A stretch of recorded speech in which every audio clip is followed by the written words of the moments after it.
بسم اللہ الرحمن الرحیم. آپ دیکھ رہے ہیں یوٹیوب چینل سچی خبر.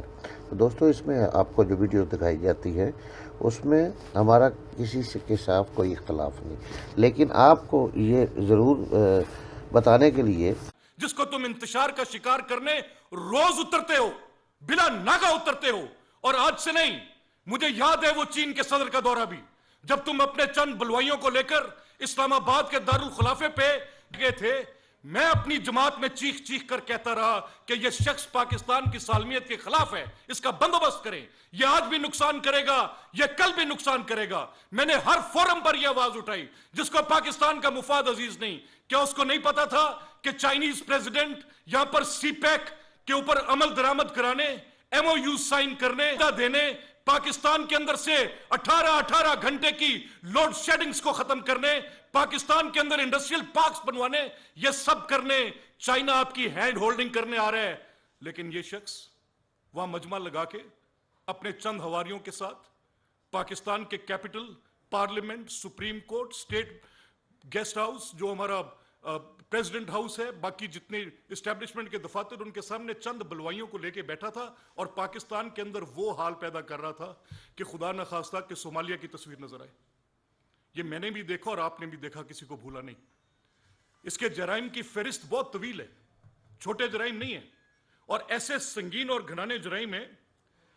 میں برا سمجھتا ہوں کہ جب آپ غداری کے فتوے بانٹتے ہیں، میں اس کو کوئی غداری کا تمغہ دینے نہیں آیا، لیکن میں آپ کو وہ اقدامات بتا رہا ہوں جس کے ساتھ اس شخص کی تاریخ اٹی پڑی ہے. اس کے ایک ایک اقدام کو آپ دیکھیں، کسی پیمانے پر جانچیں. وہ حب پاکستان میں نہیں ہے، وہ بغض پاکستان میں ہے. یہ شخص کسی ایک خاص ایجنڈے پر ہو سکتا ہے، اور مجھے اس چیز کے میرے پاس ایویڈنسز ہیں.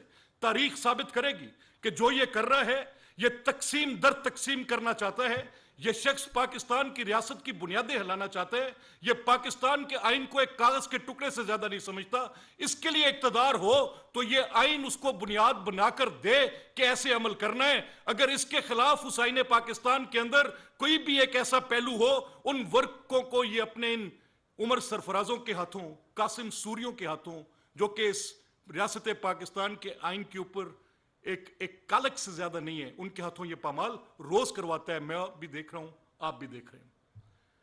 اور اگر فیصلہ عوام نے کرنا ہے، دیر از اے ڈیوائیڈڈ تھاٹ کہ ایک جھوٹ ہے، اس پہ کمیشن کیا کرنا ہے. اب میں اس چیز کا ایڈوکیٹ ہوں ود ان دا پارٹی کہ نہ صرف میرا گورنمنٹ سے، فیڈرل گورنمنٹ سے یہ اصرار ہے کہ یہ ایک ایسا، کیونکہ it's an open and shut case. کون سی غداری، کیسی غداری، کون سے کریکٹرز. یعنی میں اس کے خلاف اس سیاست میں شامل ہوں کہ اس کی حکومت گرے. میں نے پنجاب اسمبلی کے ممبران کے ساتھ آج سے 6 ماہ پہلے غضنفر چھینا مجھے آ کر اوتھ پر کہیں کہ اس نے پچھلے بجٹ کے دوران مجھ سے یہ نہیں کہا کہ عمران خان کی پالیسیوں پہ عدم اعتماد ہے اور 30 کے قریب اراکین آپ کے ساتھ شامل ہونا چاہتے ہیں. کیا یہ علیم خان صاحب کے اوپر قائم مقدمات اس عدم اعتماد پر ہوئے؟ کیا وہ کسی سفارتکار کے کہنے پر آئے؟ کیا یہ جو اسد کھوکھر ہیں، ان کو کسی نے کہا کہ کب سے ان کی ناراضگی ہے؟ ان میں سے کون شخص اس عدم اعتماد کے موقع پر اپنی پارٹی سے ڈیفیکٹ کیا؟ کیا جہانگیر خان ترین کے اوپر قائم مقدمات؟ اب آپ کو یاد آیا کہ وہ مجھ سے یہ نفع لینا چاہتے تھے جب آپ ان کے پیسے پر پل رہے تھے. آپ کے گھر کا کچن چل رہا تھا. آپ کی پولیٹیکل پارٹی علیم خان کی اس کرٹسی کی بیسس پر جس پر آپ نے یہ اپنا پورا سٹرکچر بنایا، وہ آپ کے ساتھ کر رہے تھے. تو تب آپ کو ان کے وہ روڈا کے ساتھ معاملات یاد نہیں تھے؟ پتہ نہیں تھا کہ وہ کیا کرتے ہیں؟ ہمیں تو پتہ ہے کہ آپ جھوٹ بول رہے ہیں، بیکاز وی نو اٹ. ہم ذاتی طور پر ان اصحاب کو بھی جانتے ہیں اور آپ کو بھی جانتے ہیں کہ آپ ایک فری لوڈر ہیں. آپ نے زندگی میں اپنی جیب سے کبھی خرچ نہیں کیا. تو ان لوگوں کے پل رہے تھے. اب آپ کے پاس کچھ چند ایسے نئے ہوں گے، حکومت کے بعد آپ کے پاس آ گئے، شکلیں بھی نظر آتی ہیں، ہمیں پتہ ہے. لیکن وہ خدا کا خوف کرے. یہ مت سمجھے کہ زبان صرف آپ کے پاس ہے. جب بات نکلی ہے تو اب دور تک جائے گی، رستے میں نہیں رکے گی. ہم چاہتے تھے کہ کچھ سینیٹی پریویل کرے. ہم چاہتے تھے کہ آپ نے جو اس ملک کے اندر میس کریٹ کیا ہے اس کو کوئی ریشنلٹی آ جائے، کوئی بہتر مناسب طریقے سے آگے چلے، بہتر مناسب طریقے سے. ان 22 کروڑ لوگوں کا گناہ کوئی نہیں ہے جن کے اوپر روز اس طرح کے آپ کے اس عذاب کی وجہ سے وہ کس طرح سے گزر رہے ہیں, کیسی کیفیت سے گزر رہے ہیں. نہ ان کی کوئی ویلفیئر کی بات ہو پا رہی ہے, گورننس کو پالیٹکس نے ڈومینیٹ کر لیا ہے. پالیٹکس کی کیا ایک بیانیہ آ گیا جی, بیانیہ کیا گیا, ٹوٹل ایبسولوٹ نانسنس. آپ کیا سمجھتے ہیں لوگوں کا اجتماعی شعور اتنا کمزور ہے کہ وہ اس بے بنیاد بات کو تسلیم کر لیں گے؟ حد ہوگی. یہ جو آئین کا غدار ہے, آئین سے بغاوت کرتا ہے, وہ غدار نہیں ہے. یہ جو ملک میں نفاق کے بیج بور ہے, وہ غدار نہیں ہے. باقی لوگ غدار ہیں. قومی اداروں کی ساکھ پر حملے کر رہے, وہ غدار نہیں ہے. اور غداری کی کیا ڈیفینیشن ہو؟ اگر کسی کے ایکٹ نے غداری ڈیمانسٹریٹ کی ہے, عمران خان کی حکومت ختم کرنا, تم کر کیا رہے تھے؟ کون سا وہ مسئلہ تھا جو کسی بھی ملک کو تمہارے سے ہو سکتا تھا؟ حد ہوگی ہے. پارلیمنٹ کو کمزور کیا, پہلے خود شروع ہوا, پارلیمنٹ کو کمزور کیا, آئین کو پامال کیا, قومی اداروں پر حملہ, ریاستی سیکورٹی کے ذمہ دار اداروں کے اوپر حملہ کر دیا.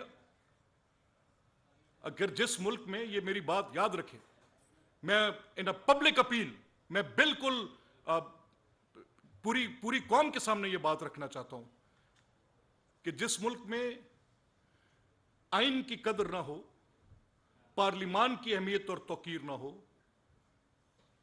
اور سینٹرل اتھارٹی ایروڈ ہو جائے, جو کہ آج آپ کی فوج کی ہے, تو اس کے حالات لیبیا جیسے بنتے ہیں. اور یہ شخص واحد اس مشن کے اوپر. اگر تمہاری کو مماثلت ہو سکتی ہے قبلہ حضور والا عمران خان, محمد شاہ رنگیلے سے ہو سکتی ہے, سراج الدولہ سے نہیں. اپنا کردار دیکھو اور پھر بات دیکھو. حد ہو گئی.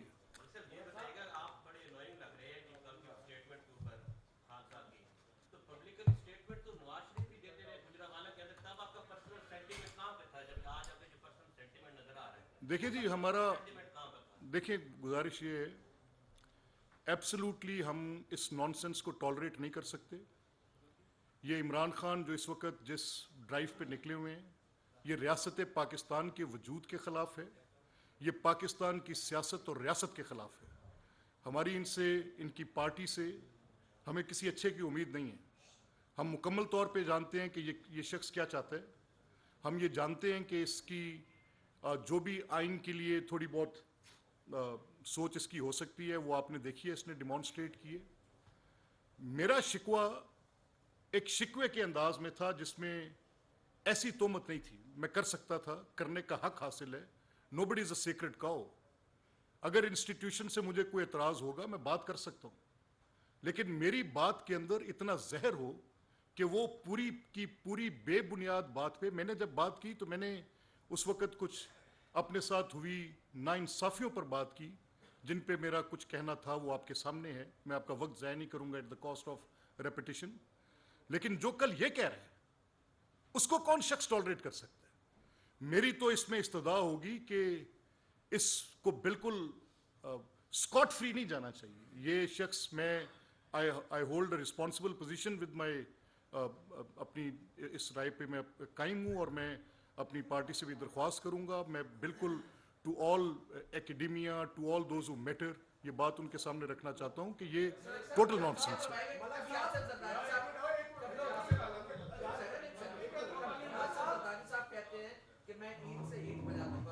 کبھی میاں نواز شریف صاحب کہتے ہیں کہ سازش جنرل باجوہ نے کی ہے, فیض حمید صاحب نے کی ہے, اور دیگر جنرلز نے کی ہے.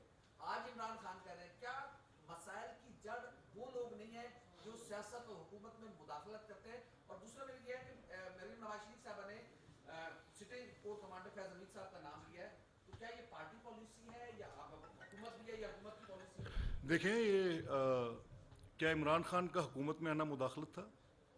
کیا عمران خان کو حکومت دینا کوئی سازش تھی؟ مسئلہ یہ نہیں ہے. مسئلہ یہ ہے کہ کن مذموم مقاصد کے تحت اور کیسی بات کی. میری اگر کوئی ڈومیسٹک ریزننگ ہے بات کی, میں نے جب بات کی میں نے کوئی ڈھک چھپ کے بات نہیں کی, کھلے عام کی, سر عام کی. میں تو یہ بات کہہ رہا ہوں کہ ایک چیز آپ کے سامنے, دو ادارے ہیں نا. ایک ادارہ آپ کے پاس ہے جس میں آپ کہہ سکتے ہیں نیشنل سیکورٹی کاؤنسل تھی. ایک ادارہ آپ کے پاس فورم تھا جو